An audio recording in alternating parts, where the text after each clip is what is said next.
Yes, এখন আমরা জানবো ক্যাশোরা একটি লোন অ্যাপ্লিকেশন নিয়ে। তো বন্ধুরা দেখুন আমরা এখানে কিভাবে আবেদন করব এবং এখানে আপনার ঋণ পরিশোধ কিভাবে করতে হয় সেসব কিছুর বিস্তারিত এই ভিডিওতে দেখাবো।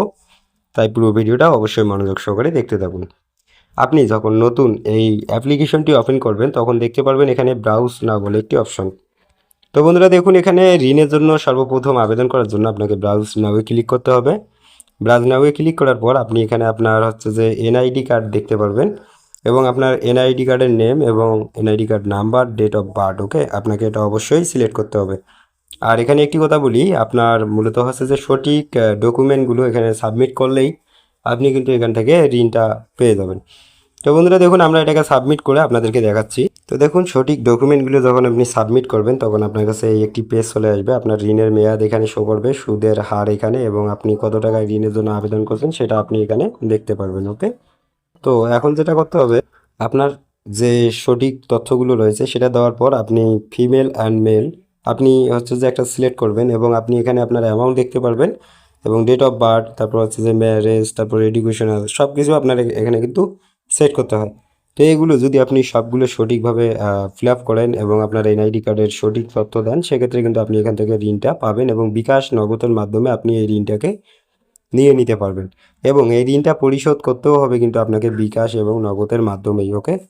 এখন দেখি আপনাদের হচ্ছে যে যদি এখানে কোনো প্রকার প্রবলেম আপনাদের মনে হয় সেক্ষেত্রে আপনি হেল্প সেন্টারে কন্ট্যাক্ট করতে পারেন। পাসওয়ার্ড সেটিংয়ে আপনি আপনার পাসওয়ার্ড চেঞ্জ করতে পারেন। অ্যাবাউট আস, এখানে একটা কথা বলি, এদের যে হচ্ছে যে অ্যাবাউট সেকশনটা রয়েছে সেখানে আপনি ক্লিক করবেন এবং ক্লিক করার পর লেয়ার মোড়ে আপনি ক্লিক করে আপনি এদের সঙ্গেও কিন্তু কন্ট্যাক্ট করতে পারবেন সরাসরি। যেন হচ্ছে যে আপনার ঋণটি প্রত্যাখ্যান করে দিলে আপনারা এদের সঙ্গে সরাসরি কন্ট্যাক্ট করে আপনারা হচ্ছে যে আবারও প্রোভাইড করতে পারবেন এই ঋণটি। এবং নিচের দিকে চলে আসলে এদের যে টার্মস অ্যান্ড কন্ডিশনগুলো দেওয়া রয়েছে সেটা আপনারা দেখতে পারবেন। তো বন্ধুরা দেখুন এখন এখানে আমি আপনাদেরকে বলেছি যে হচ্ছে যে এখানে আপনি কিন্তু ঋণটি পাবেন বিকাশ এবং নগদের মাধ্যমে।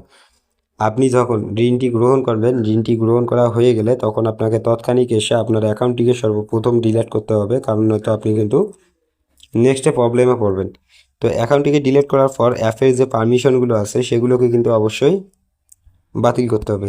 অ্যাপের পারমিশন বাতিল করার পর অ্যাপটিকে আনইনস্টল করে দিবেন এবং আপনাকে 7 দিন পরে কল করে আপনাকে হচ্ছে যে এই ঋণটি হচ্ছে যে আহ, পরিশোধ করার জন্য বলা হবে। তো আপনাকে যেটা করতে হবে, আপনি কলটি রিসিভ না করলেও চলবে, বরং আপনার 7 দিন অতিবাহিত হওয়ার পরে আপনি যদি এই ঋণটি পরিশোধ না করেন তাহলে কিন্তু কোনো প্রকার ঝামেলা হবে না।